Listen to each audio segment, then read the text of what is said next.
In a previous video, I created this pantry. I took out some wasted space and then just expanded it, made it a lot more usable.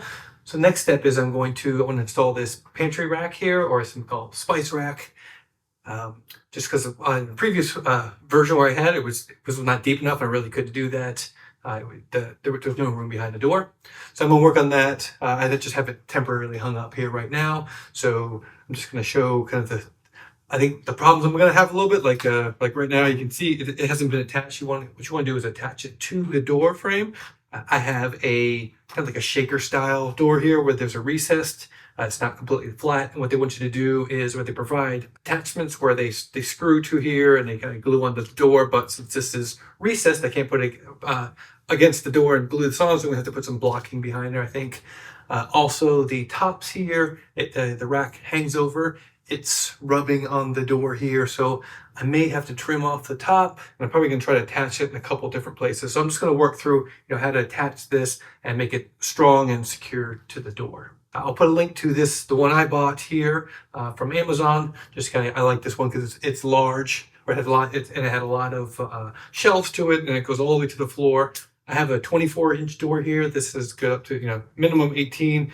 Just have to kind of look, it overhangs the doorknob here just a little bit, just depending on the size of your door, but all that is workable. So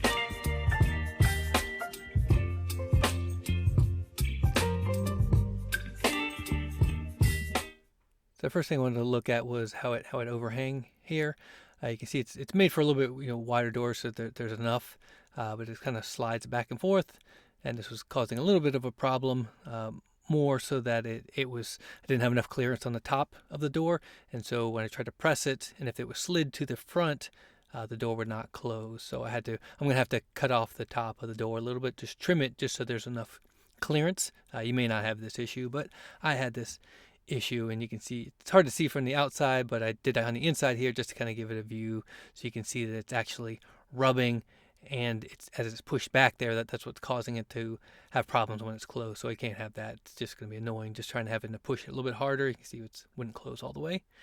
And then the next issue, as I kind of showed, is that I have that recess in my door. So I'm going to have to work on that, put some blocking behind it. They give you these sticky pieces that screw in, and then it has a adhesive, and you can glue that on. So I have it here on the bottom. That'll work fine. It's hard to see it, but it's a sticky pad. But I can put that in and then glue it to a block. So I know I have to take this off, so I actually used some blue tape and then marked where all my bracket or my baskets were. Just thought it'd make my life a little bit easier, so I have to redo it, and then put some tape on there again, showing where the recess of the door is, so I can avoid that. So I'm just trying to then measure the thickness of it, just so I know. It's like just a little bit under half an inch. So I have some half-inch wood that I had already used from something else. It's actually that PVC kind of fake wood, but it's white, and I think it'll match here. So I just wanted to double check with a setup block. It's usually easier than measuring with the tape measure. You can see it's just as like maybe a 32nd off, so that's fine. I'm just going to use this half-inch wood that I have already. And then I just need to know what size to cut that blocking, and then to also encompass the adhesive that I'm going to put in there, that adhesive pad, the same as on the bottom. So I have 2 extra sets of those. So since I need to cut the door, I have to take it off. I just find this is the easiest for me, just to kind of wedge it on the one side so that it has enough support on that side, and then take the screws out for the hinge. And that way I can just kind of pivot it. You can take the hinges out of the frame or off the door. I usually find it's a little bit easier just take it off the door. Just be able to line it up just straight this way. That's not much. There's 3 screws on each one. And then here's that wood that I have that I'm going to use as the blocking behind it, just to keep it flat. I'm just using a marking knife just because I don't feel like painting this, and I don't want to have any pencil marks on there. So doesn't have to be exactly perfect, but it's good enough. So I'm just using my track saw here just to get a nice square cut across there. So it would have been better with a miter saw, but I only had to make 2 cuts, so just easier just to do with what I have here, to just make a straight cross across there. Again, this is just going to be blocking to raise the level of the door. Double check, make sure I accounted for everything. Yep, it's exactly what I measured. That's good. And then here's where I was trimming off the top of the door. It wasn't that much. It was really only needed like a 1/16 of an inch. So I just need to shave off just a little bit. Again, just marking it with the marking knife, so I don't have to deal with pencil marks on here in case I don't have to cut it directly with a saw and get rid of all the pencil marks and anything. Just trying to reduce the amount of work I need. I didn't really need to line it up or mark it like that because I'm just using the track and I can get a zero clearance there. But it was just to double check, make sure. I double check the depth. All right, I got it. And so you can see I'm not even, it's a thin kerf blade. It's like 1/8 of an inch, but I'm not even using the full kerf. It was just enough to trim. And I also didn't want to overcut it, just to make that pass and make sure it worked.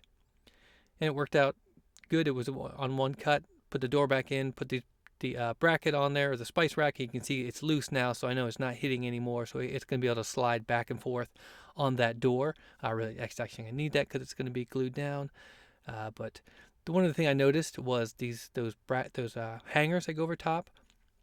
They're offset a little bit, and I don't know if this is on purpose, just to kind of to make make it sit better. But it was kind of pushing out on the door or on the frame, and so you can see it's offset. So I actually bent those so they were parallel to the rack. Again, I don't know if it got bent in, but it seemed like that it was meant for that. So I got that straight, and then here's the blocking where I'm testing it. So I actually put those adhesive pads already in there. You can see they're screwed in, where if you can see that little end nut that's on there. So I'm just trying to line it up correctly, get this off. They were actually kind of annoying trying to get this off. I spent a lot of time or too much time, but once I got them off, it was okay. So I just need to get those off. So there's one at the top and then one a little bit further down, so that I thought it had enough support. So I'm just kind of using it while it's in there like this, just to kind of get this straight. And I'm actually going to put adhesive on the back of that pad, but I just want these to get so it looks square. So I have it lined up this way as I'm looking at it. Most of the time, I think these baskets are going to cover most of it, so you're not going to see it. So I got the top and the bottom on, and I'm going to use this Gorilla double-side tape. You can use any of this. Sometimes it's called carpet tape. I used one without the foam in it just because I wanted to get a nice flat connection. But beware, this stuff is very sticky, so make sure this is where you want it to be, because it's probably going to pull the paint off the door or anything else that you put on. But I wanted this to have a nice adhesion to the door, because I already had a good adhesion because of the nut that put the pad on here.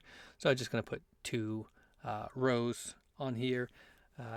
Again, there's one at the top, one on the bottom of these pads, so it's going to be held in place to the door 2 times. Again, this stuff is really sticky too, so I got to make sure I got it flat, and finally got it off.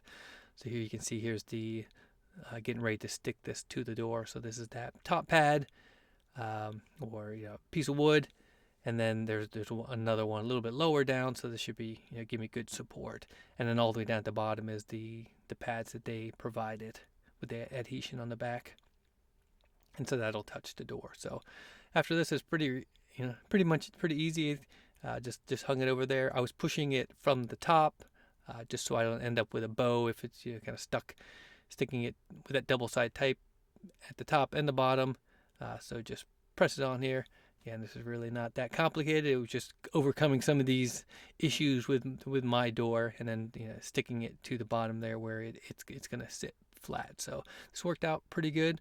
I tested it out here, and then once I put the baskets and everything loaded up, it's solid. It hasn't moved. Assuming it's going to last, especially with that double-sided tape on there. And this helped, having the little blue tape mark, so I didn't have to go back and resize everything. But like I said, it seemed like it worked out. I've loaded it on here, and we've loaded it up, and it's it's solid. It's not moving around. It added a lot of space, and then saved a lot of space from the shelves, so we didn't have to have the bottles and other spices and things like that. So this was really helpful and a big time space saver.